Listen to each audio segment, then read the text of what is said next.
welcome to a new episode of the Cricket Paper podcast, where Mohan and myself will once again be digesting all things the 100 as well as England. Obviously, the 100 came to an end at the weekend with the Oval Invincibles men's team completing the three-peat. Whilst as we speak, England's white ball autumn series is getting underway with the first ODI against South Africa, which we'll keep an eye on as we go.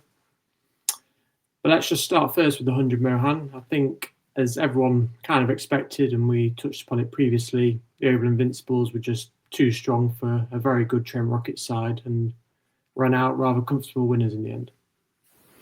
Yeah, and it was that classic case of scoreboard pressure in a final. They just had too many runs in the end.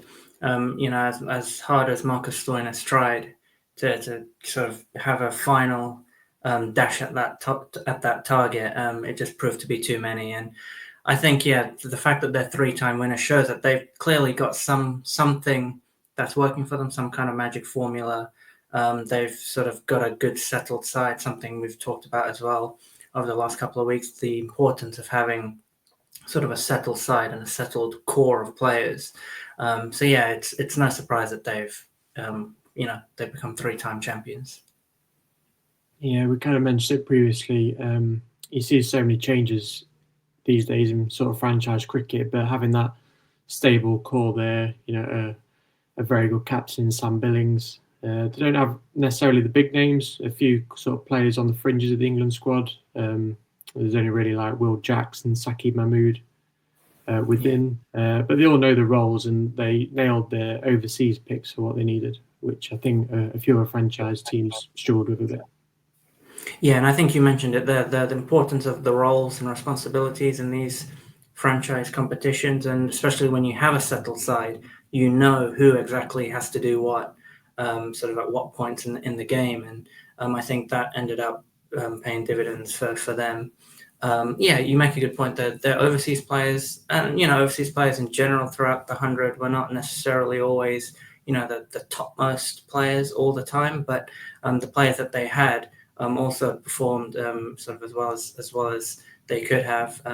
Nathan Salter, for example, was incredible in that sort of spell he had, and it's the perfect situation for some of those wrist spinners that Oval Invincibles had, because when you have the runs to play with as a wrist spinner, the opposition batters are gonna come after you and try and attack you. So there's every chance of getting wickets, and they all played their roles, and run out comfortable winners in the end.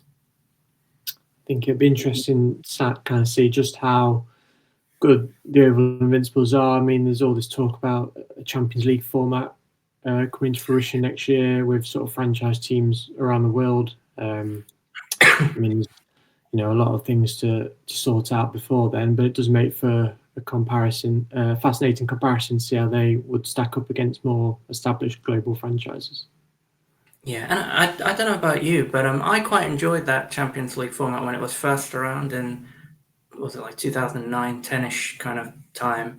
There were probably some areas where it needed to be ironed out in terms of the structure and so on, but I like the idea of having that kind of sort of multi-team, multinational kind of franchise tournament, because given how widespread franchise cricket is now, and it is arguably like the spine of the cricketing calendar now, it would be good to see how some of these different franchises come and sort of fare against some of the other sort of big name franchises. So it would be interesting to see if that ever happens again. But I think for Oval Invincibles, I'm sure they want to create sort of like their own legacy, within the 100, three and counting at the moment. So it'll be great to see how it goes. And I think I saw a stat that Sam Billings is in the top, I think, 5 captains that have won like the most trophies as in franchise cricket. So he's obviously got some kind of a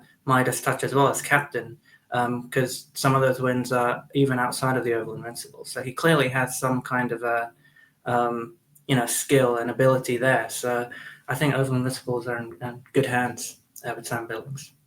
Yeah, it's an interesting one, Sam Billings. You kind of put him in the same bracket as kind of a James Vince, who they had a decent crack at England, didn't really perform, but you feel like we didn't really see the best of them. And Sam Billings, obviously, until sort of Jamie Smith's come into the side, we did have a bit of an issue with the wicketkeeper, particularly in the Test format. As we say, we know he's a good leader. But obviously, he has gone down the franchise route, which is fair enough. With the 100, it continues to divide opinion. Just wonder, from what you've seen, what are your thoughts on the competition as a whole then? I feel like we've had a fairly entertaining season, but when you look at it, it was disappointing to have the eliminator in the men's game. Ruined by the weather. There wasn't much jeopardy riding on the last group games, and I still think we're seeing a few too many one-sided contests. But in general, what your thoughts been?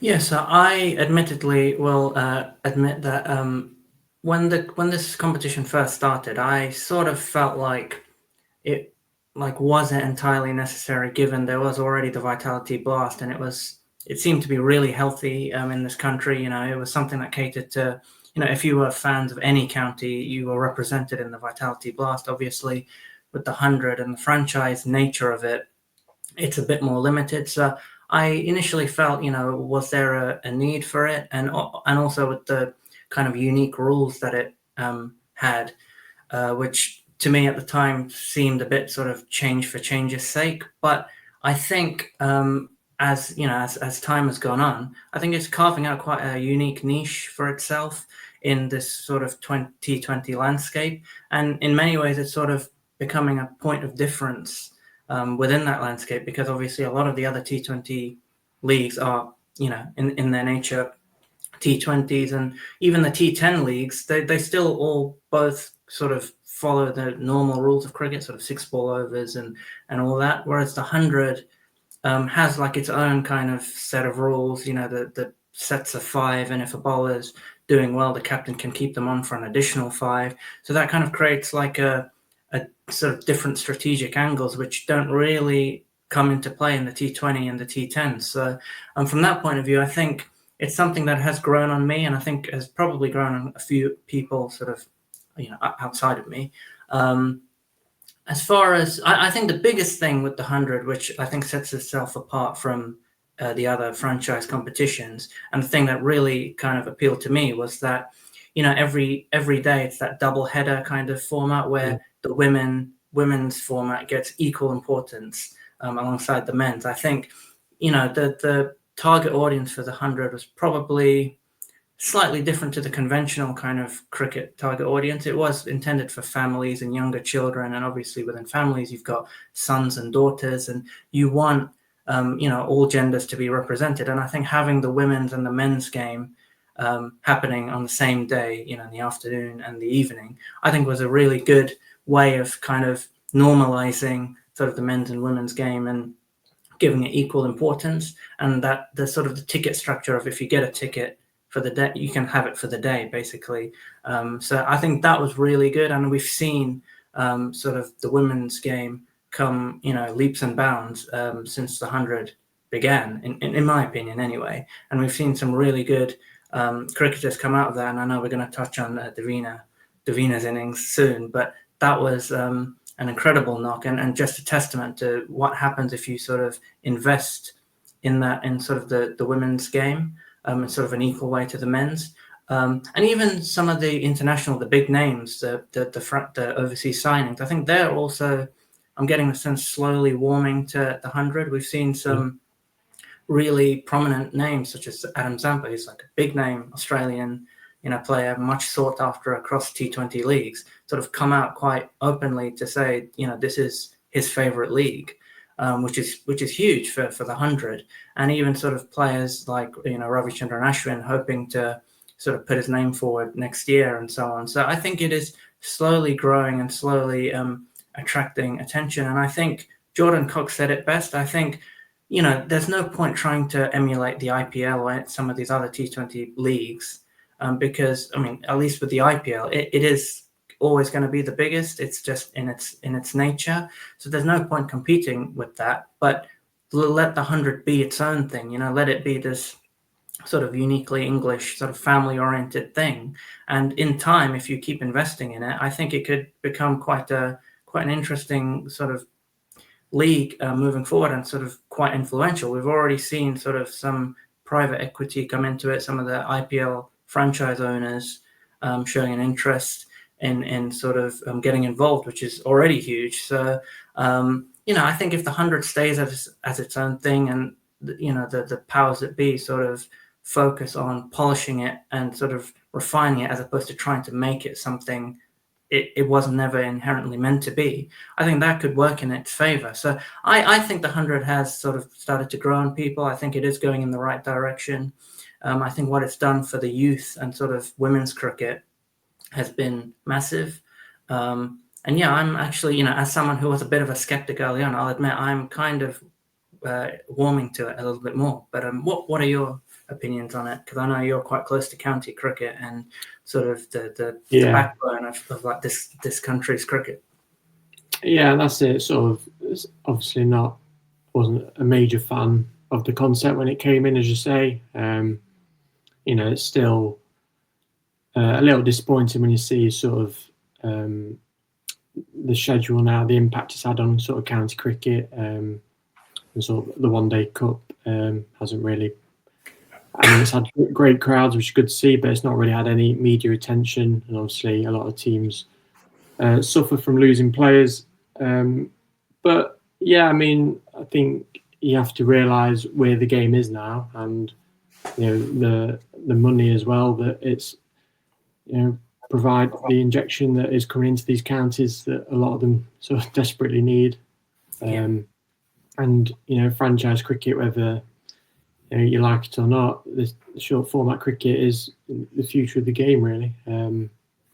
As much as we love Test cricket and hope, and I'm sure that will stay strong. But franchise cricket really is sort of the way it's going.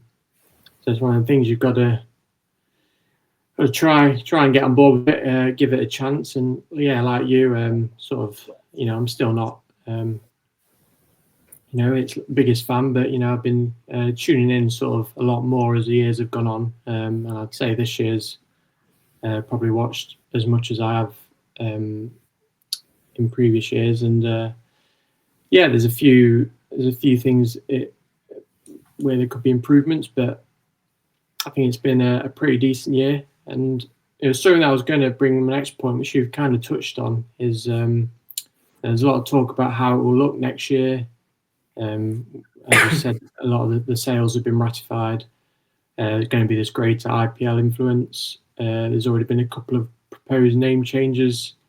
Obviously, we need that for the tournament to grow, but rumours of converting maybe to a T20 league after building what you have for a few years now, do you see that as maybe a hindrance, or are you in favour of that?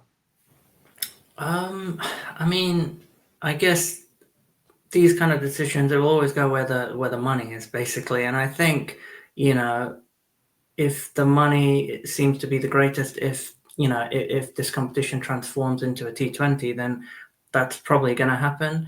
The only thing with that is, in my opinion, is how will it then position itself alongside the Vitality Blast, which also is this kind of country's T20 competition. Like, would they be two distinct things happening at the same time, or will this revamped version of it be sort of like a blend of the Vitality Blast and the 100, or like the old 100, which will now be a T20? Like, will there be some kind of a mix there? That's a question which I guess I'm still not clear on.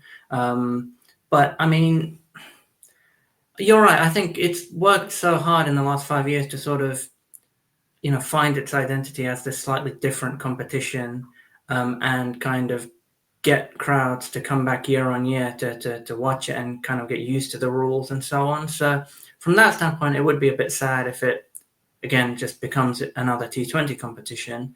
But, I guess, like you said, most of the competitions are T20 leagues now, and with the money coming in, and if that's the way that this competition will grow and stay healthy moving forward, then it might just be something that that has to be done. But I am curious to see how, at least in the IPL, for example, the sort of the main IPL, it's, they've dabbled with including more teams as the years have gone on and so on. So would, if IPL owners and sort of that influence have more control over the 100, would they try and introduce more teams to try and cater to some of the counties that are not quite represented at the moment? That could be like another way that, the 100 grows. But again, if that happens, you would have sort of the Vitality Blast, which is a T20 competition happening. It'd be even more so. So the more counties you add, I think there are rumours of sort of Durham and Somerset maybe getting their own franchises down the line. But yeah, as you say, that's just then just moving further into county cricket as it is. And given how cluttered the calendar is already, that becomes an issue as well. And I know already they carve out August to play the 100 pretty much, which means they sort of end up cramming in 4 or 5 tests within a month before that as well. So then for the well-being of the players, that becomes an issue as well, especially if for your premium franchise competition, you want your England players as well playing in that. But if they're also playing in the tests, that ends up being sort of an issue as well. So yeah, it'll be interesting to see how that all pans out. I hope you don't end up with 2 T20 leagues essentially, and there's sort of a bit of redundancy there, but I guess we'll have to wait and see on how all that pans out. But I do think where the money is, I think ultimately that's where the decisions will be made. I think there has also been talk of maybe a bit of a mega auction, if you will, could come into play to try and shake up the teams, which I think could be needed. I think most people would have, definitely had Oval Invincibles in the top 3. I think most would have had Trent Rockets there as well. I mean, I probably would have lent towards Birmingham Phoenix over Northern Superchargers, but in general, there's clearly stronger sides in the competition already. Whereas in the IPL, I feel like you can make a case for all 10 teams really at the beginning of the competition. Yeah. To potentially win it. So do you think that would be a useful thing for the competition? Obviously, I'm sure Oval Invincibles wouldn't be happy with that if they could only retain a select few of their players.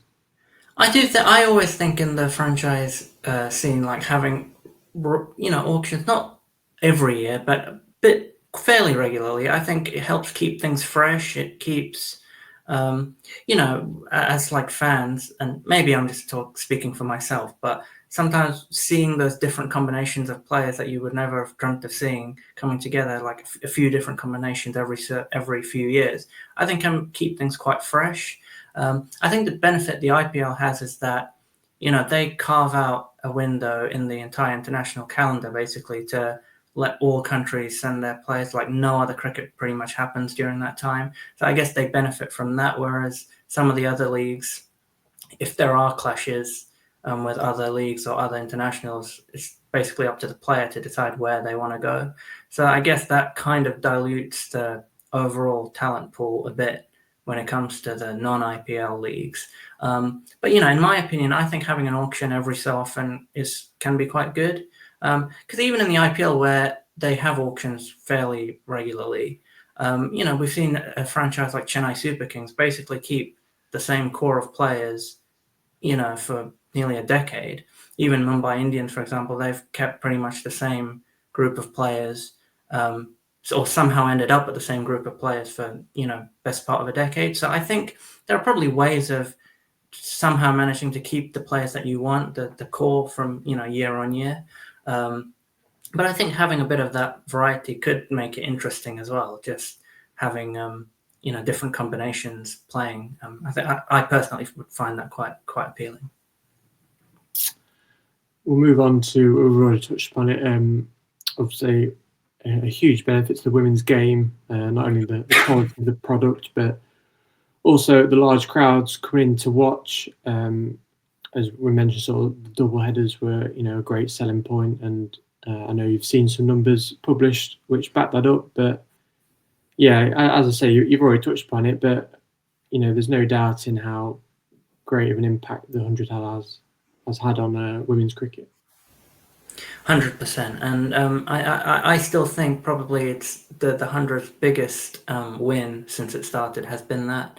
There's always been a push to promote the women's game all around the world, but I know in England especially there's a big push for that, and I think this competition has been perfect for that. That the double header nature has been great because it, as sort of a young girl coming into the stadiums, to know that sort of your team playing, same day as the boys, and you get the same kind of coverage, the same attention to it. I think that's huge.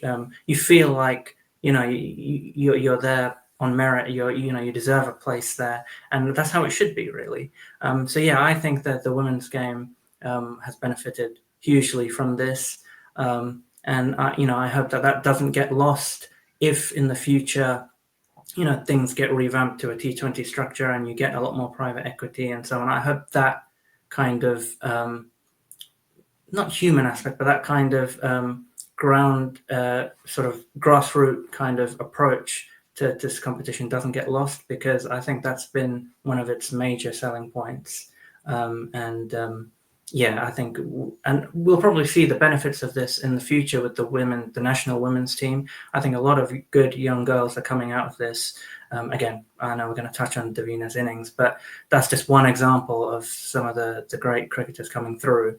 And the 100 has been sort of a great platform for them to showcase their skills. Yeah, so like I say, we saw at the weekend, probably the moment of the entire 100, when Davina Perrin scored a remarkable 42-ball century for the Northern Superchargers, who went on to win the competition. Just at the age of 18, it was the only 100 in the season.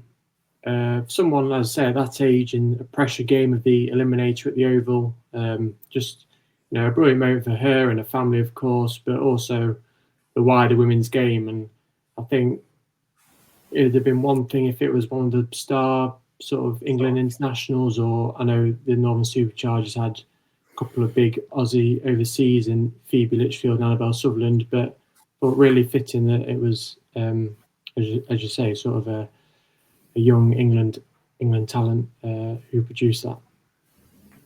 Yeah, and I saw highlights of the innings later, and it was only when I was watching it again that some of her shots sort of reminded me of a bit of like AB de Villiers, some of the firm base that she had and the way she was just like hitting those sixes. I think it was amazing. And like as much as sort of the international stars were there, I think, for her sort of a young English talent to play, like you say, probably the innings of the tournament across both men's and women's, I think was huge. And having her family there, and I think her childhood coach was there as well. I think that's what this tournament was sort of made for those kind of moments, the family and the close connections and so on.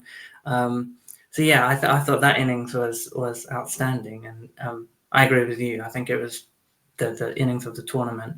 And I know she hasn't played for England yet, but I think, anyone that saw that innings can see that she'll probably be in that squad very soon, because that hitting ability, I think, is quite rare, just from what I saw. I think England would do well to sign her up soon. Yeah, I say so. Without the 100, she would never have the opportunity of that kind of stage to do that. So she'll be a name to keep an eye out in terms of the England women's side moving forward. There is a 50-over World Cup fast approaching, beginning at the end of September. So we'll see how they get on in that. We'll move on to the England men's team. They're currently batting against South Africa.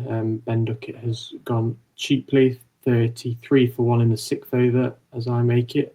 A big series for England, because there's a lot of focus sort of on the Ashes and the Test side, but there is a T20 World Cup around the corner as well. I know this is a one-day series now. But Harry Brook just starting as white ball captain as well. So it's a big series for England. Yeah, and just England, not just the white ball team, but just England as a whole. I think it's going to be an interesting period leading up to that T20 World Cup, because obviously now Brendan McCullum has kind of taken over of all teams. So it'll be interesting to see how everything kind of works itself out, and if sort of resources end up being spread too thin, and if McCullum is able to sort of give uniform attention to the white ball side as he is to the red ball side. But you're right. I think obviously it's well documented. England are kind of beginning a new era now in their white ball, in their white ball story. I think their batting, as much as it's very dangerous and dynamic, I think there are still question marks, both in terms of the personnel of that top four or top five. I think we've talked about how there could be any number of players that could potentially play in that top four. They've chopped and changed a little bit over the last year or so, but all the players that they have at their disposal, look like they can really grow into those roles and become sort of dead sets moving forward. I think having Joe Root back is quite an interesting move, because he was out of the side for a long time. He's kind of back, and I think having sort of in a transitioning kind of team, having sort of like one experienced head and sort of that anchor kind of player, I think is no bad thing. I know sometimes that anchor role gets a bit of a bad rap in 2025 because everyone wants to see fours and sixes all the time, and even England themselves probably were responsible for creating that kind of illusion because of the way they played under Owen Morgan, and everyone coming out and smashing sixes all the time. But the truth is, conditions will change as you go around the world. In a World Cup and away from home in India and Sri Lanka, you might need sort of one or two of those kind of players to kind of be that anchor, so that attacking guys can bat around them. So I think that top five is going to be quite interesting, sort of what they view to be their top five, their preferred top five, and then whether they all actually perform. I know Jamie Smith has been, he's started opening, and it'll be interesting to see how he goes. Ben Duckett, I think has I know he's fallen cheaply today, but he's probably England's best all-format player and probably the world's best all-format player. So I think he's dead set. You've got Joe Root and Harry Brook, and then it's more that sort of Bethel, Rehan Ahmed, that kind of middle order engine room area where I think it'll be interesting to see where England net out ahead of sort of the World Cup next year. I know this is ODI, the World Cup is T20, but sort of it'll probably be the same kind of players playing in both of them, and sort of who they view to be sort of those guys that they want in that middle order. But this series is a big series, both ODIs and the T20s. South Africa, a really good side. They're in good form and quite settled themselves. So this is going to be a really good test for sort of a young English team. Yeah, I think, like I say, it's sort of a big series for Jamie Smith at the top of the order. Is that his sort of long-term position? As you mentioned, Jacob Bethel doesn't need to prove himself really, but I think after a slightly disappointing 100 campaign, he'll certainly want to score ahead of captain the side when they head to Ireland. Will Jackson's an interesting one. He's kind of taken on that Liam Livingstone role as sort of the all-rounder at number 7, because he obviously opens at domestic level. So it'll be interesting to see. We know all about his ball striking ability, but as that second spinner, can he do the job? And with the bowlers, we'll obviously see later Sonny Baker making his debut today, so we'll see how he gets on. But Jofra Archer and Bryden Carse are both in, obviously two of England's key test bowlers. It's always, I think for most England fans, a bit nervy when you're sort of seeing our pace bowlers playing more regularly, because you're almost kind of waiting for them to break down. But it's good to see Jofra Archer in particular getting a lot of games under his belt. Yeah, and Archer, you would imagine, again, I know we're trying to focus on the white ball stuff, but I know Archer, sort of the main aim for him is to get to the Ashes as, one of England's main bowlers. And given he's been out for 4 years, at this point, England will want to give him some game time to sort of get used to the rigors of international cricket and get his body sort of back acclimatized to sort of, fast bowling muscle exertion and all those sort of things. But it is, like you say, that a catch-22 and sort of how you balance that with too much of a workload ahead of the Ashes. But at the same time, he is also a key part of your white ball team. So you want to... England have that kind of unfortunate predicament where they have a lot of really good, exciting bowlers, but, they're all always on the verge of something potentially serious. But, I think for Archer and for fans, it's great to see him back bowling. We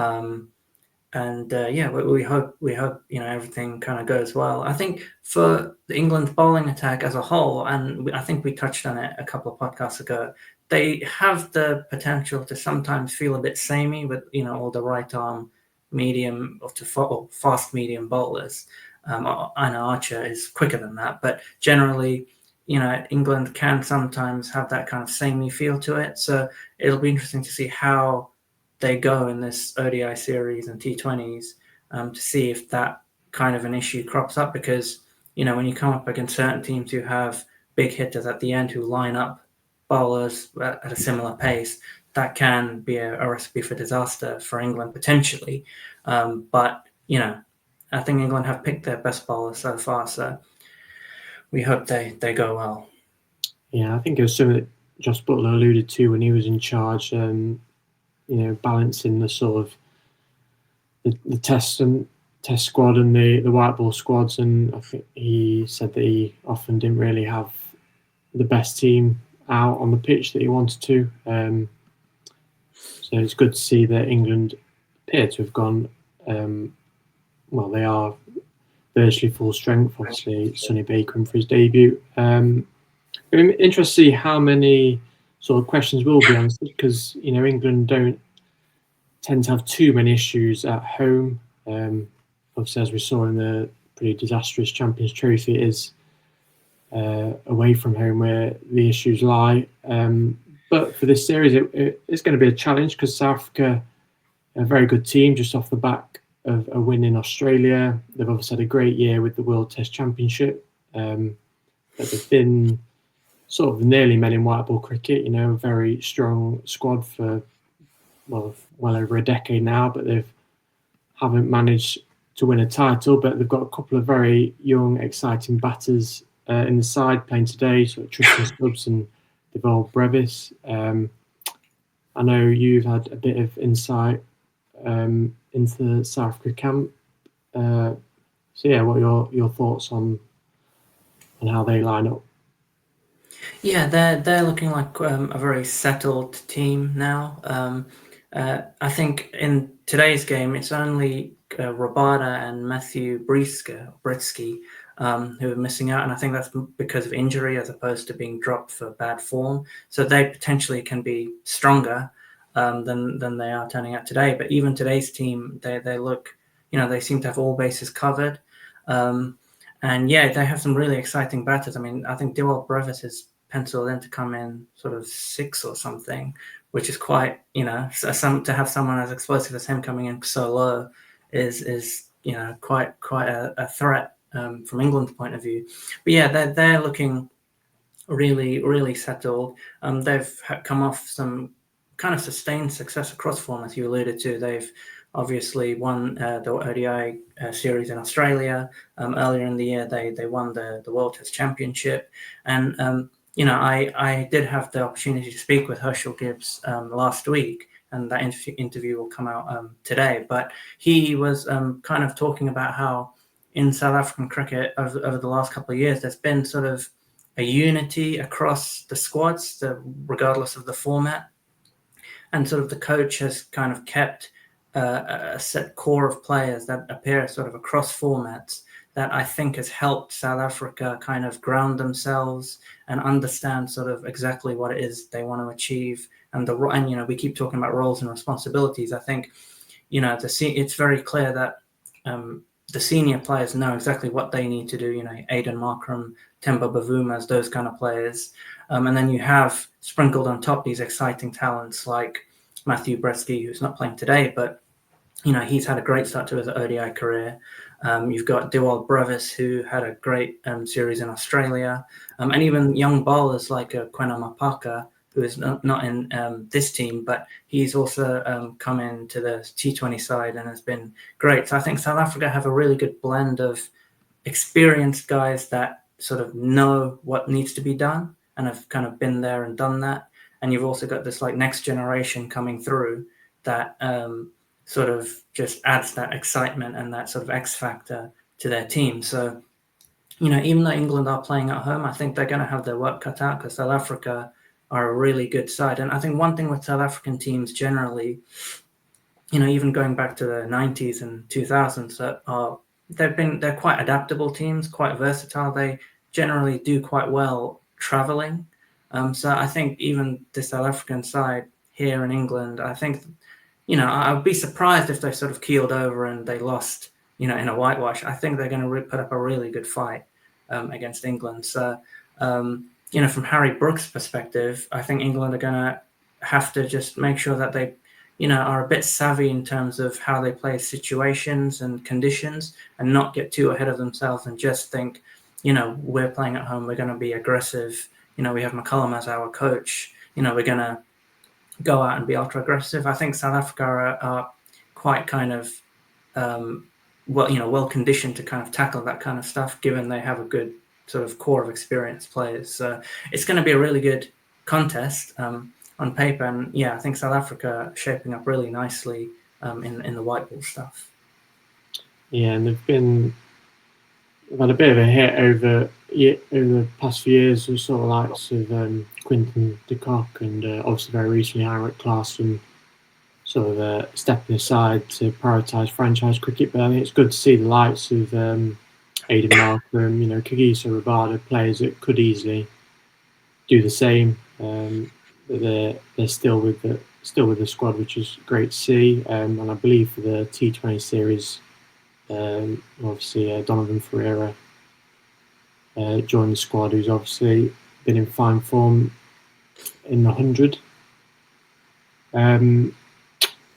If we look at some England news that came out, was it yesterday or the day before, about Jamie Overton stepping aside from red ball cricket. An interesting one because he only came into the side for the fifth test against India. Sort of divided opinion on what exactly his role is in the side. He's very well fancied by Brad McCullum in the white ball setup. But as we were talking just the other week about England's bowlers, that's one less now for them to decide between, and potentially opens the door for a Matthew Potts or even a Sonny Baker if he impresses to come in. Yeah, so I mean, firstly, we hope Jamie Overton, everything's well, and it's purely a workload related issue. So we wish him well there. But you're right, from sort of the tactical team selection point of view. You're right, it opens the door for someone like a Matthew Potts. I know we're both big fans of Potts, and the way he sort of kind of just fell out of favour almost seemed quite surprising. But I guess the style of player he is kind of matches that Jamie Overton type. He bowls sort of 85 miles per hour when everything's going well and can offer some runs as well. So it'll be interesting to see if Potts comes back in at some point.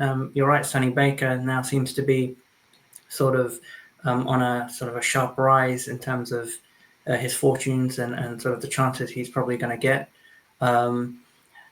You're right, England, it's another bowler kind of going down potentially because of the heavy workload. And Jamie Overton, even though he's not necessarily a first choice name across formats, he is still an all format player. He's someone that teams consider, England, like you said, they recalled him after 3 years for the test side.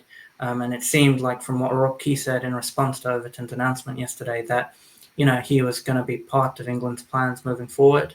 So clearly they had Overton in their mind, and also Overton's in the squads for some of these white ball games over the next few weeks. So he is someone that is, technically an all-format player, but because of the schedule and how cramped everything is now, you can't blame him for wanting to, step away at least temporarily from one format. And I think in his opinion, he's probably chosen the formats that he's better at. I think he probably gets a lot more opportunities in limited over stuff. So I guess taking an indefinite break from the red ball stuff is, it made sense to him. I guess the one thing is it's not a formal retirement per se. It's just an indefinite break. So maybe, once he gets his body right and maybe his mind right as well, we might see him come back with a second wind and want to offer something again for the England test team if they consider him again.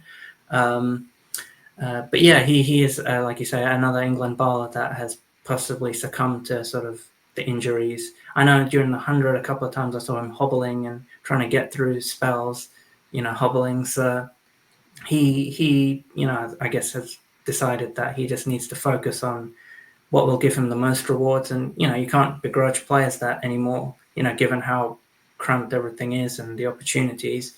He's got to make a living as well. So he's probably chosen, the thing that will give him the best chance of succeeding. So, we wish him all the best. But, yeah, from a selection point of view, it'll be interesting to see who they call in as sort of that replacement to Overton in that sort of overall pace bowling battery, because they have a lot of names they've been trialing over the last year or so, even as as recently as now with Sonny Baker suddenly coming into the picture. So, yeah, let's see how it all pans out ahead of that first test at Perth. But we have seen footage of Mark Wood bowling in the nets, which is very promising and good to see. There's been a bit of news from Australia as well. Pat Cummins has emerged, I wouldn't say necessarily now as an injury doubt for the first test, but there is concerns around him, and Mitchell Starc has also retired from the T20 format to prioritise his fitness for the Ashes and Test cricket in general, as well as the 2027 World Cup. So yeah, that would be a big blow for Australia if Pat Cummins wasn't ready for the first test. Obviously, there's a little while to go yet. Yeah, and I know I was going on last week about how Australia's bowlers never get injured and so on, and this has happened. Yeah, it's not 100% clear exactly the extent of his injury and like what it is. I think I saw somewhere it was quoted as being a lumbar bone stress, which I'm not a doctor, so I don't know what that is, but it has the words bone and stress, and we know about stress fractures in fast bowlers, so I don't know if it's related to that or like a precursor condition to that. Again, I'm not a doctor, but we know Pat Cummins, when he was younger, had a lot of back issues. I think between his first test in 2011 and his second in 2017, he had like a spate of back injuries. And then once he came back in the side, he seemed to be injury-free. So this is really the first big issue that I can remember since he's kind of come back in the team. And yeah, just before the Ashes, it is quite a big thing for Australia, because obviously he's the captain as well. So that, makes things interesting from Australia's perspective. And we've also spoken about, how good are Australia's bench strength in terms of their bowlers. We rarely see sort of bowlers outside of Cummins, Starc, Hazelwood and Boland. So there might be the opportunity for someone new to come in potentially. But again, I think George Bailey said that he still expects Cummins to turn out for the first test. So maybe it's not as serious as the sort of scaremongering headlines are making it out to be. But it's something for Australia to think about, because they haven't had to deal with a major issue, with Cummins for quite a while now. So if something happens, it will be interesting to see how they manage his workload. Will they do something similar to what India did with Bumrah over the summer and kind of just have him earmarked to play just a couple of tests here and there, or like the test that they think he will do best in? Or will they just if he's fit for the first test, just keep playing him until he actually does break down. If he does, it's an interesting dimension now to the series that, I admit I didn't see coming, but it just makes this upcoming series more interesting. And that's all the time for we have today. Just an update on England. They are 2 down in the power play. Joe Root's gone for 14. Jamie Smith, though, motored to 30, so he's looking good. As you say, that should be an exciting series. South Africa, a strong side, and the nation, as we've been talking about the 100, that I think have benefited from their own franchise competition that has come into play over the last few years. I believe this is the last podcast we'll be doing for a little while. I'm sure we'll be back to sort of review how England's white ball series have gone, and obviously we'll be edging close to the Ashes. But thank you, Mohan, for your contribution, not only today but over the past couple of months. Really, we've been doing this. Yeah, it's been a pleasure as always, Dom, and I've really enjoyed doing these with you. We've had a good few series to cover and a good some interesting points that have come out over the course of the last few months that we've got to discuss. It's been a pleasure as always, mate. So looking forward to maybe reconnecting ahead of the Ashes or whenever it is. Yeah, absolutely. So thank you for listening, and remember to please subscribe to the Cricket Paper.